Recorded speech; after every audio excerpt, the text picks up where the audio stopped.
You know they eat babies. That is not bullshit. It's true. So it's not just the dogs and the cats, not just the pets. It's not just the dogs and the cats. They're full-on vampires.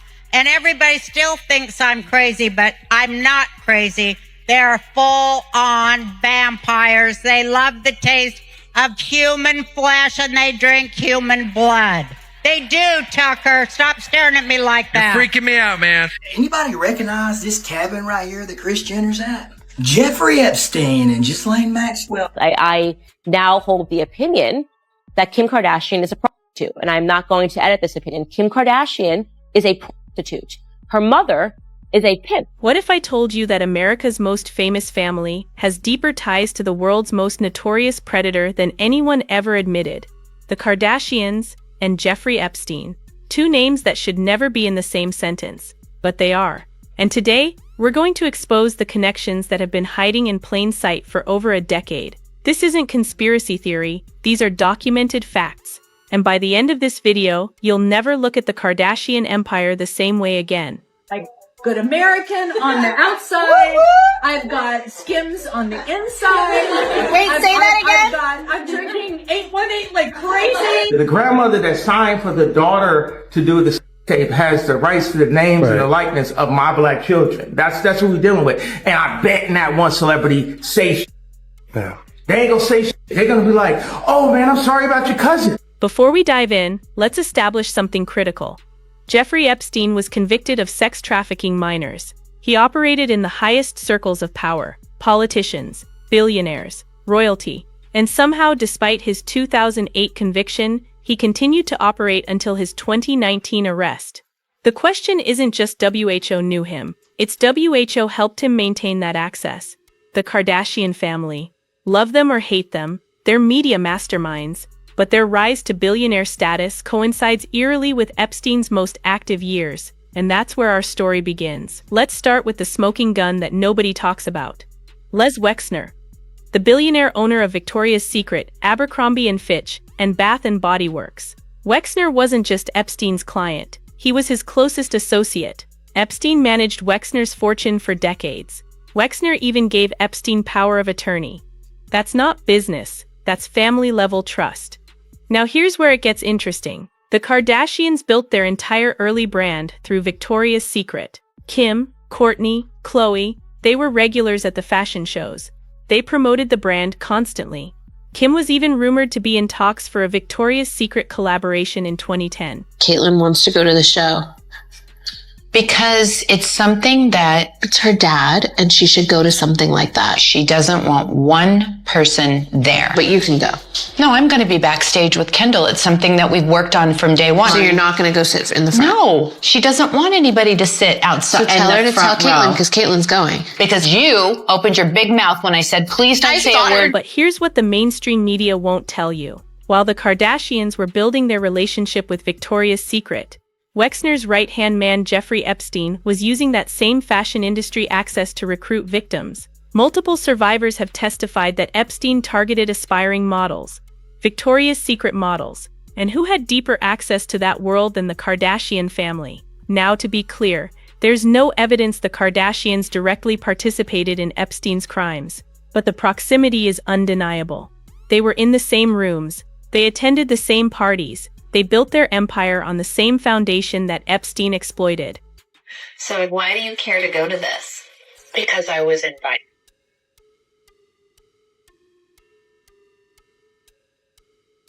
Let's talk about the social circles. Epstein's famous Black Book, released during his 2015 court case, reads like a who's who of celebrity and power.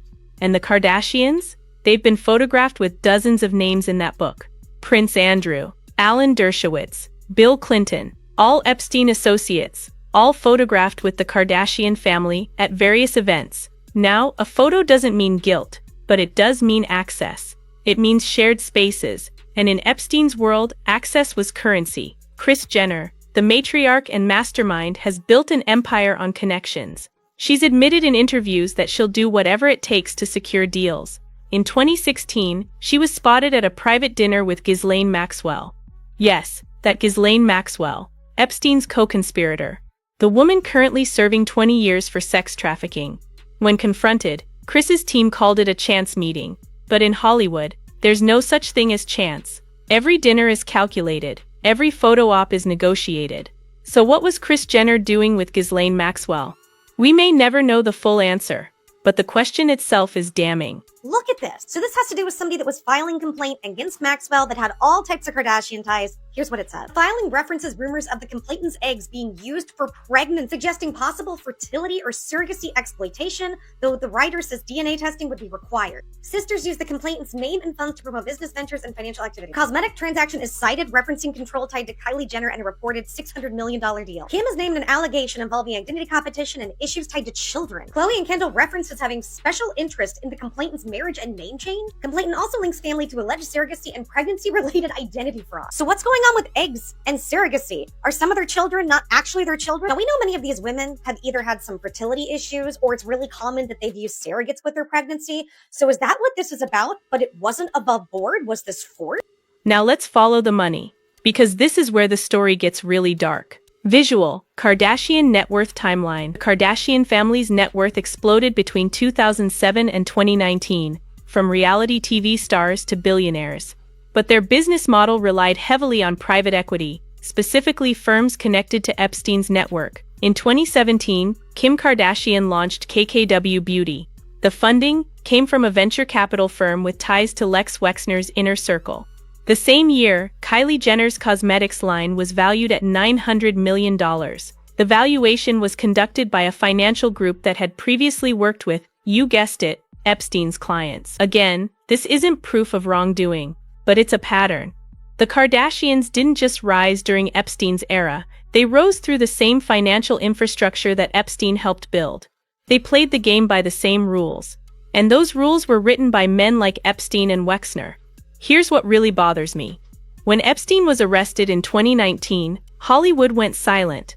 And the Kardashians, they said nothing, not one post, not one statement, not one acknowledgement of the victims. For people who comment on everything, political issues, social justice, fashion trends.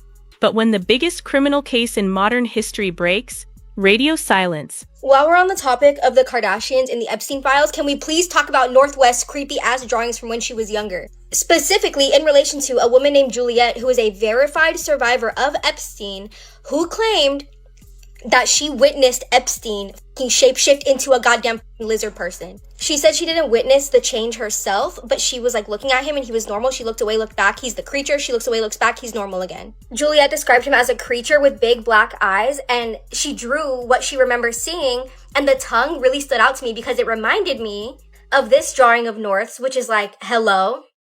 And also this one, the tongue and the big ass black eyes. Hello. Pass me the tinfoil hat. Kim Kardashian has built a recent brand on prison reform. She's met with Trump. She's advocated for clemency. She's positioned herself as a champion for the wrongfully convicted. So why hasn't she said a word about Epstein's victims? Why no support for the women who survived his trafficking ring? The answer is uncomfortable. Because acknowledging Epstein means acknowledging the world that made the Kardashians famous. It means pulling at threads that could unravel their entire empire. But this isn't just about the Kardashians. This is about how celebrity culture protects itself. Epstein operated for decades because powerful people looked away, because the system was designed to let him operate. The Kardashians are products of that system. Their fame was manufactured by the same media machines that protected Epstein. Their wealth was built on the same financial networks. Their silence is just maintenance.